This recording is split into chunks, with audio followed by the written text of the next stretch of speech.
जयनगर येथील हेरम गणपती मंदिर या जागरूक प्रसिद्ध तीर्थक्षेत्रातील देवस्थान मंदिरात डॉक्टर विजयकुमार गावित यांची नंदुरबार विधानसभा निवडणुकीत मागील निवडणुकीपेक्षाही जास्त मताधिक्याने विजयी झाल्याने आणि त्यांच्या विजयासाठी भारतीय जनता पक्षाचे नंदुरबार जिल्हा उपाध्यक्ष कृष्णा कोडी, सुनील कुवर, ज्येष्ठ मार्गदर्शक तुळशीराम कोडी यांच्या वतीने हेरम गणपती बाप्पाला नवस फेडण्यात आला।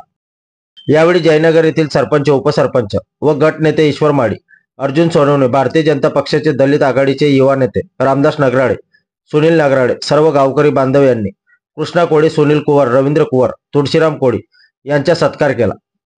तसेच पुढील वाटचाल निवडणुकीत आम्ही तुमच्या सोबत आहोत असे आश्वासन गावकरी बंधूंनी दिले। अर्जुन सोनवणे यांनी सुद्धा मनोगत व्यक्त करताना सांगितले की आमच्या पूर्व पट्ट्यातील राजकीय मंडळी फक्त त्यांच्या सोयीसाठी वापर करून आमच्याकडे दुर्लक्ष करतात, म्हणून तुम्ही या गोष्टीचा विचार करून त्यावर मार्ग शोधला पाहिजे असे मत मांडले। तसेच तुळशीराम कोडी यांनी आदिवासी विकास मंत्री विजयकुमार गावित यांच्या विजयासाठी अहोरात्र मेहनत घेतली आणि सर्वसामान्य जनतेने आपले योगदान गावित साहेब यांच्यासाठी दिले, त्यांचे आभार मानले। तसेच सारंगखेडा येथील युवा नेते यांचा सत्कार केला म्हणून जयनगर वासियांना शुभेच्छा व आभार व्यक्त केले।